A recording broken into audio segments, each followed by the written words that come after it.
Nos Iwa Official, channelnya penghobi ikan spesial. Rezekiku soko alam.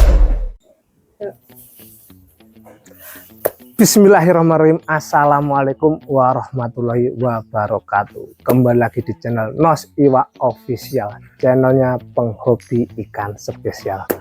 Baik, kegiatan kita pada pagi hari ini pukul 9.42, 2 jam bolong, 2 jam, jadi jamnya biasa saya pastikan. Kita sekarang ada di Ponorogo, tepatnya di Jalan Merbabu, Kelurahan Banyundono, Kabupaten Ponorogo, Kecamatan Ponorogo. Kegiatan kita pada pagi menjelang siang ini adalah beternak cacing sutra menggunakan integrated farming atau pertanian terintegrasi. Ikuti keseruannya, kita didampingi sama ownernya langsung. Sini. Halo Bolo. Halo, selamat pagi. Selamat pagi. Ini dengan Mas siapa ini? Saya dengan Ginanjar. Mas Ginanjar. Baik Mas Gin. Ini Mas Ginanjar adalah ownernya dari cacing sutra merbabu. Apa Mas Gin ini? Ini pakan bebek, Mas. Pakan bebek. Bebeknya digunakan untuk apa nanti? Ya, kita gunakan untuk konsumsi. Kita kan pakai sistem beternak secara terintegrasi. Oke. Nah, itu kita kolaborasikan antara bebek, lele, sama cacing sutra. Oh, berarti nanti sistemnya itu bagaimana Mas Gin? Cara kinerjanya nanti? Pertama, kita manfaatkan kotoran dari bebek ini jadi nanti sebagai pupuk untuk perkembangbiakan cacing sutra. Awalnya kita pelihara bebek di atas kolam lele, nanti sisa pakan dan kotoran dari bebek itu bisa kita berikan ke lele sebagai pakan lelenya. Nanti airnya kalau sudah 3 hari sekali itu kita sedot, kita masukkan ke dalam kolam cacing sutra. Berarti cacingnya itu nanti pakannya dari air kolam lele tadi, Iya, Mas Gin ya? dari air kolam lele. Oke. Ayo kita ikuti keseruannya. Ayo Mas Gin, kita gaskan Mas Gin. Kita kasih pakannya ya. Oke, baik. Kita kasih pakan. Perlu dibawa enggak? Sudah. Oke. Ayo follow. Ini Mas, kolamnya Mas. Nah, itu bebeknya ada di atas kolam. Weh. Jadi ini kotoran bebek enggak ada yang buang sama sekali. Tidak Mas ada Gin, yang ya? buang. Kita manfaatkan semua biar bisa kembali jadi pupuk juga, bisa untuk pakan cacing sutra. Oke. Keren. Sini bolo. Wih. Ini bebeknya usia berapa Mas Gin ini? Ini usianya sekitar 1 bulanan Mas. 1 bulan. Udah besar Mas Gin ya? Iya. Dari beternak dari usia berapa ini bebeknya? Dari DOC. Dari DOC-nya umur berapa hari itu? Seminggu Mas. Kita ambil kemarin usia seminggu Mas. Seminggu 1 bulan udah sebesar ini. Iya. Wih. Biasanya panen usia berapa bulan Mas Gin untuk bebeknya? Kita biasanya 50 hari sampai 60 hari. Tinggal permintaan dari pelanggan kita Mas. Kadang pelanggan ada yang minta di ukuran 1 kilo, ada yang 1 kilo lebih. Nah, itu kita menyesuaikan itu. Keren. Ada berapa ekor Mas Gin di sini Mas Gin? Ini kurang lebih sekitar 70 ekoran. 70 ekor. Ini pakan yang digunakan untuk bebek apa Mas Gin ini? Ini juga pakannya murah meriah nih, tapi insya Allah berkualitas. Nah, kita gunakan dedak padi, oke. ampas tahu, terus limbah rumah tangga, sama kita kasih fermentasi E4 itu. Itu setiap hari pakannya itu aja? Iya, cuma itu. Jadi kita gunakan limbah semua, tapi kita fermentasi dulu supaya bebek dapat tambah nutrisi lah Mas. Kalau difermentasi biasanya sampai berapa hari Mas? Kita 3 hari sudah bisa kita pakai Mas. Yang kita fermentasi biasanya ampas kedelainya. Berarti ada campuran ampas tahu kedelai juga. ya, ampas tahu. Oke. Wih, lelenya udah besar-besar Bolo. Iya, bener. Nah ini buat catatan ya, untuk di kolam kami itu lele bukan lele konsumsi, jadi kita ya tetap namanya makannya limbah, kita ini menyiapkan untuk kolam-kolam pemancingan. Oke. Jadi maskot-maskot Oh itu iya, yang betul. bobotnya di atas 1 kilo semua. Ini usia berapa bulan Mas Gin lelenya jenengan ini? Kalau ini kemarin saya masukkan itu ukuran konsumsi ya, 1 kilo isi 12 itu. Ini ya kurang lebih sudah 7 bulanan ini. Wah, 1 kilo isi 12, 7 bulan udah sebesar ini. Wah, lelenya besar-besar bolo. Karena ya isinya tidak kita maksimalkan Mas, kita menyesuaikan ini pakan yang kita kasih. Itu kemarin itu saya juga ada pesanan lele itu dari Jombang, itu mintanya 3 kilo.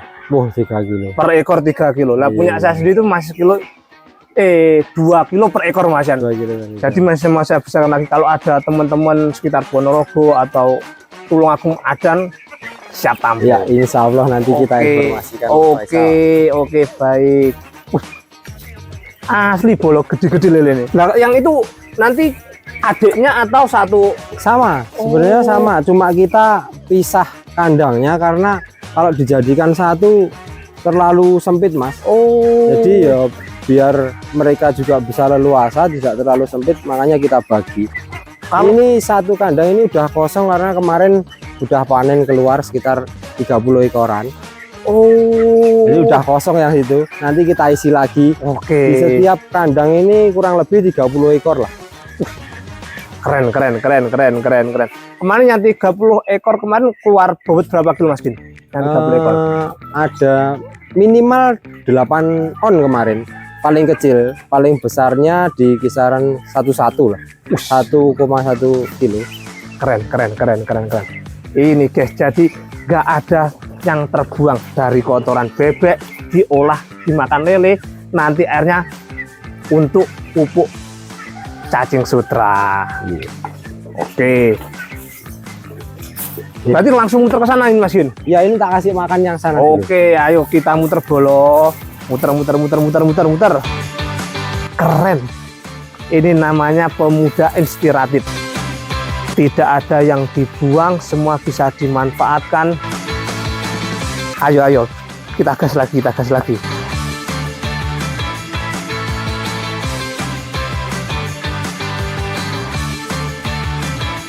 Berarti yang katanya bebek itu harus ada kubangan air untuk dia mandi itu sebenarnya iya atau tidak Mas Gin kalau menurut jenengan? Enggak, paling cuma saya semprot Mas, saya mandikan malahan pakai air keran itu.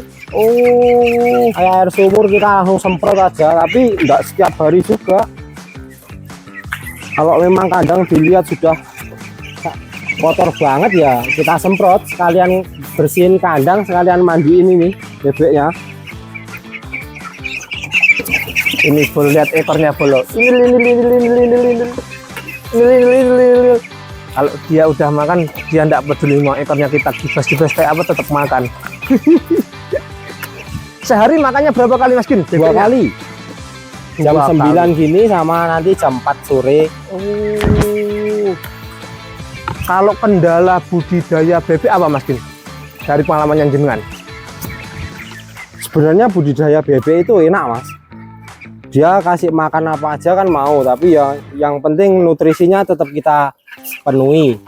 Cuma di pemasaran kadang, pemasaran itu memang yang paling banter itu di mendekati tahun baru sama mendekati puasa itu yang paling laku-lakunya bebek Mas.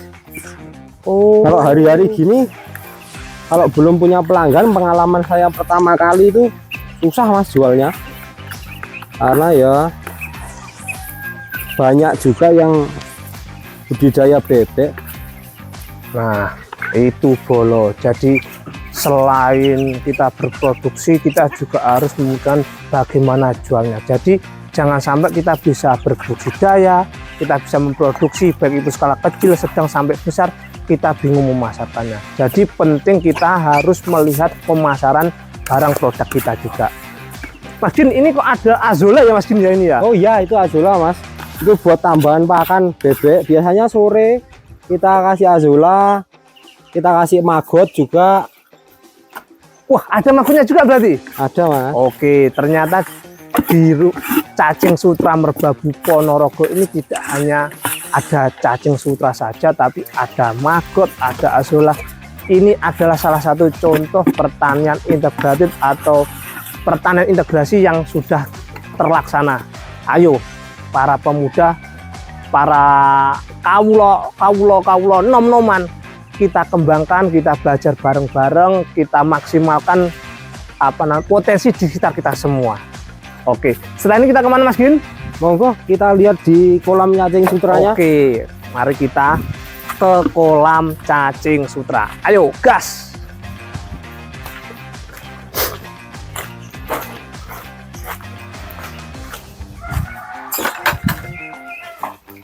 Nah ini Mas, saya jelaskan gimana prosesnya kita membuang air kolam ini, sekalian kita mengganti air kolam lele biar airnya tidak terlalu jenuh karena banyaknya amonia. Oh iya. Jadi kita wajib membuang air kolam lele ini biar lelenya juga sehat, tidak banyak yang mati. Nah itu kita gunakan itu sumur pompa modifikasian tuh yang dari Tulungagung itu beli ya. Itu dari tempatnya Mas. Itu ada Sanyo Spektulop. Kemarin kita ada diesel Spektulop, sekarang kita ada Sanyo Spektulop. Kenapa Tulop? Karena dia sanyonya sudah dimodifikasi sedemikian rupa sehingga bisa mencukupi kebutuhan para pembudidaya.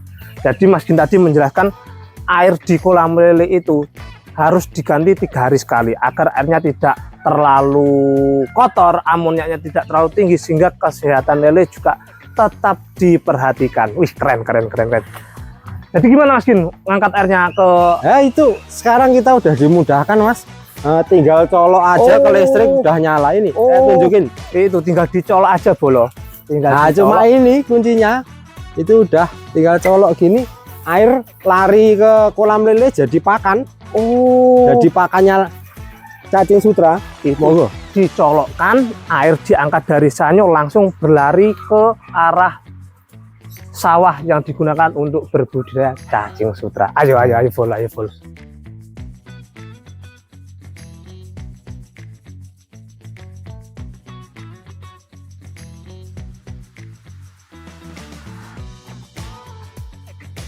Jadi airnya bolo itu tadi dari kolam dialirkan melalui pipa ini langsung menuju ke sawah. Hati-hati Mas. Oke, weh, ini berarti air yang tadi dari kolam lele tadi Mas Inja? Bener, ini air dari kolam lele. Jadi langsung ngalir ke sini Mas. Kalau musim panas banter gini, dia bisa jadi tempat payungnya cacing ya? Payungnya cacing Mas. Kita manfaatkan itu sekalian. Jadi ini juga bisa dipanen buat pakan ternak kita, ya iso dari payungnya cacing. Oke. Terus di sini mentoknya ini pakannya juga sama yang kayak bebek tadi? Ya, sama bebek. Ini ada mentok. Langsung kalau ini kan kotorannya langsung masuk ke sini. Sini kameramen. Saya kasih tahu. Ada mentok besar nih. Wih. Wah, ini usia berapa bulan Mas Gin? Mentoknya? Ini 3 bulanan Mas. 3 bulan udah sebesar 3 sampai 4 bulanan lah kurang lebihnya. 3 sampai 4 bulan. Keren. Biasanya panennya mentok berapa bulan Mas Gin? Ya di usia itu Mas 3. Ini sudah mau panen nih? Ya bisa dipanen ini. Oke, bolo-boloku yang di Ponorogo dan sekitarnya yang mencari entok jumbo dengan kualitas dagingnya ciamik, di sini cacing sutra Merbabu tempatnya. Wih, keren. Jadi azolla ini juga untuk pakannya si mentok ini juga, buat pakan mentoknya juga. Oke. Ini sebenarnya apa Mas Gin? Ini dulu sebenarnya apa ini? Ini dulunya sawah kayak samping ini Mas. Sawah gini, terus tak kalkulasi yo kelihatannya cacing lebih menjanjikan lah. Ini ukurannya berapa ini sawahnya ini? Kalau ini ya, ini lebarnya sekitar 9 sampai 8 sampai 10 meter, 9 sampai 25 meter. Wih, berarti kurang lebih 180-an meter persegi. Ya, betul. Oke. 100. Ini ketinggian airnya berapa ini? Ini kalau kita ngaliri gini ya lumayan tinggi mas. Nyupnya mas. Oh oke oke. Ayo kameramen nyup dulu. Sampai kelupaan bolo-bolo saking asinnya ngobrol. Oh nah ini lah. Iup ya. Oh di sini ada. Wah ada tempatnya buat bersantai bolo. Oke. Santai-santai mas. Jadi di sini ini kok ukurannya 180 meter persegi. Ya. Ketinggian airnya berapa mas Kim? Ketinggian air yang bagus untuk budidaya cacing sutra itu 1 cm sampai maksimal 3 cm. Itu ketinggiannya 1 sampai 3 air ya. Jadi kalau bisa lahan itu diolah dengan lumpur ketinggian 10 sampai 15 cm. Itu untuk media tanahnya. Medianya cacing sutra ini. Berarti tanah ini sebelumnya bagaimana cara pengolahan sawah yang disiapkan untuk budidaya cacing sutra? Pertama ya kita bajak sawah ini seperti waktu mau nanam itu mas. Oh iya, mau nanam padi itu. Begitu dibaca udah gembur, terus nanti kita siapkan kohe puyuh sama air rebusan kedelai itu loh dari pabrik tempe. Itu kan limbah juga itu. Berarti memanfaatkan limbah untuk budidaya cacing sutra. Keren. Karena sifatnya si cacing sutra kan dia sendiri sebagai pengurai ya mas. Oh iya betul. Nah betul. Jadi kita manfaatkan limbah-limbah yang ada di sekitar kita gunakan untuk budidaya cacing sutra. Nah itu kita tebar kotoran puyuh campur itu tadi air kedelai ya, rebusan kedelai tadi kita tebarkan merata mas, merata dulu, nanti diamkan selama 7 hari. Setelah itu kita buang airnya, kita isi air baru kita tebar benihnya. Itu awal mula kita budidaya dulu. Berarti itu kalau pengolahan tanah untuk persiapan sawah itu kira-kira butuh waktu berapa hari mas untuk ukuran 180 meter persegi?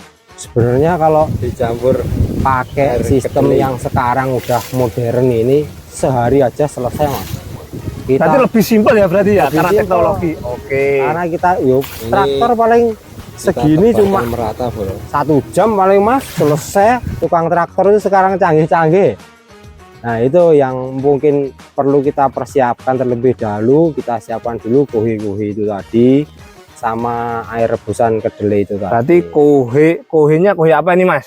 Kohe puyuh paling bagus. Kohe puyuh paling bagus. Kohe ayam bisa, tapi usahakan yang jangan ada merambutnya. Sekam padinya. Kan biasanya ada itu yang di kandang. Ya ada sekam yang buat agar ini ya kotorannya tidak berbau. Iya, betul. Pakai sekam. Berarti disisihkan sekamnya tadi sama kohenya tadi. Iya. Oke. Jadi kalau ada sekamnya itu nanti kalau pengalaman saya berpengaruh waktu kita panen mas. Cacing sutra itu kan rentan, dia tipis. Sedangkan sekam itu kan tajam. Waktu kita ngayak putus semua itu cacing sutra. Jadi banyak yang mati ketika kita setelah kita panen itu banyak yang mati, gampang mati. Oke. Mendingan kalau ada kohe puyuh itu paling bagus. Berarti yang pertama yang disiapkan ada pertama siapan lahan dulu nih. Lahan selesai baru dibajak, dicampuri kohe sama air rebusan kedelai sama E4. Ya. Itu kita olah paling bagus itu pakai kohe puyuh. Kohe puyuh, bener. Itu yang sudah difermentasi atau yang kotoran baru bisa digunakan mas? Difermentasi lebih bagus. Oke, alhamdulillah bolok kita sekarang sudah duduk di tepi sawah tempat budidaya cacingnya Mas Ginanjar, cacing sutra merbabu. Mas Gin, jadi gimana dulu awal mulanya kok tercetus ide berbudidaya cacing sutra? Padahal kalau di Ponorogo kan Nyun Sewu kan peternak atau budidaya ikan itu kan tidak sebanyak di daerah Tulungagung, Blitar, Kediri ya kan. Kok tiba-tiba ada tercetus ide untuk berbudidaya cacing sutra? Gimana sih? Awalnya gini mas, kemarin di tahun 2019 awal COVID itu dari teman-teman di lingkungan sini itu ya bodoh-bodoh kerjonane serabutan ya mas. Ya kita berpikiran di tempat kita itu ada sungai. Nah sungai itu biasanya keluar cacing sutra. Terus saya punya temen pembibit ikan lele itu loh mas, katanya dia cari cacing sutra itu susah. Nah dari situ kita berawal, coba kita kelola sungai ini. Sungai ini kita bersihkan dari sampah-sampah plastik, sampah-sampah kayak kangkung ganggang air sungai ya, yang memenuhi sungai itu, yang biasanya bikin macet aliran itu kita bersihkan. Kita coba pupuk dengan kohe itu juga. Nah itu ternyata cacingnya malah mau berkembang. Nah berarti di sungai itu kita kasih kohe juga berarti? Iya, kita dulu itu kohe dari hulunya, kita tebar kohe di situ, nanti lama-lama kan merata sendiri karena aliran air memang mengalir. Di lain sisi kita juga mikirkan teman-teman itu biar hampir oleh penghasilan. Nah dari situ kita akhirnya bisa ternak cacing sutra itu tadi. Oh iya iya Nah, iya. Tapi ada kelemahan juga kalau di sungai itu. Sungai tidak setiap tahun itu mengalir mas. Waktunya pengeringan maksudnya nggak masuk jadwal untuk aliran ke sawah-sawah gini, pengairan di sawah ya air sungai mati. Jadi cacing juga ikut mati karena tidak ada aliran air. Nah, akhirnya tercetus kita mengembangkan di sawah ini. Oh untuk menjaga kontinuitas biar teman-teman itu tetap bisa produktif, akan tidaknya dapat cuan lah buat beli rokok, ngopi seperti itu. Keren. Jadi kita memperhatikan lingkungan dan kita mendapatkan hasil dari lingkungan. Benar. Dan teman-teman juga mendapatkan hasilnya. Tapi di sungai memiliki kekurangan, tidak selalu siap airnya karena cacing sutra dengan sehingga cacing-cacingnya mati. Iya benar. Oke. Berarti dimulai 2019 tadi mas ya? Iya, mulai dari 2019 kita mulainya. Di akhir 2019 mas, pokoknya waktu COVID itu kan cari ekonomi lagi susah. Oh iya, betul. Semua itu merasakan itu. Tapi alhamdulillah teman-teman malah dapat berkah dari cacing sutra. Di balik musibah ada berkah dari gitu. Apa kendala sama apa ya? Permasalahan yang ditemukan ketika berbudidaya cacing mas? Di awal itu kalau cacing sutra kita harus sering mantau mas sebelum masuk masa panen. Itu kayak cuyu, kalau di sawah kita hamanya ya cuyu mas. Cuyu itu mau makan cacing mas? Mau, wah seneng itu cuyu. Terus nanti ada apa ikan kecil-kecil tuh, sepat, cere kayak gitu loh mas. Kadang kan kitut air waktu kita ngalirkan, kadang kita ngalirkan dari sungai juga untuk kolam ini. Jadi ada ini saluran ya, kan, masuk air ini sungai kan ke sini ya berarti mas? Iya, ada aliran untuk pengairan sawah kan mas, ini dari sungai itu sana dam jeliknya di sana. Nah, kita minta air di situ. Tapi itu pun enggak sering mas, karena kita lebih menggunakan air lele. Air kotoran lele tadi ya mas ya? Karena sudah mengandung pakan sekali ya. Berarti hamanya cuyu itu kepiting air tawar bolong. Iya, yuyu. Kalau orangnya bilang yuyu, paling kalau di tempatnya bolo-bolo Kusman namanya kepiting air tawar mungkin. Cuyu kan berarti setiap malam itu jenengan mas? Ya, kita kontrol lah. Oh, kontrol. Sorry. Kontrol bolo colok-colok, dikontrol kalau ada hama kita angkat. Terus kalau untuk cuaca mas, ada pengaruh enggak di perkembangan cacing? Kalau cuaca biasanya tidak begitu berpengaruh ya mas. Yang penting sungai nggak banjir meluap, sini nggak penuhan air, cuma itu aja. Karena kita di dekat sungai. Tapi pernah sungainya meluap mas? Oh pernah. Ini penuh nih mas. Penuh semua ini kayak telaga ini. Jadi kayak telaga. Tapi cacingnya tetap cacing di bertahan sini. Di anu ya, di lumpurnya ya. Yang penting lumpurnya nggak keangkat, insya Allah aman ya. Ya. Terus catatan untuk teman-teman yang ingin budidaya di sawah ya, yang tetangganya juga ada sawah untuk pertanian, itu kasih ini mas, kasih plastik mas. Oh ini biar airnya tidak meluber ke tetangga ya mas ya? Bukan meluber tapi tidak meresap masuk ke, untuk jaga tetap kondisi air ada di kolam cacing sutra. Karena kalau tidak kita kasih air itu di apa ini pematang sawah ini galengan ya, galengan. itu yuyu itu bikin lubang di itu. Nah nanti airnya ngeresep masuk ke sawah tetangga. Oh, Nah kita percuma iya, ngasih iya, iya. air yang sudah ngandung pakan tadi. Oh ya, betul.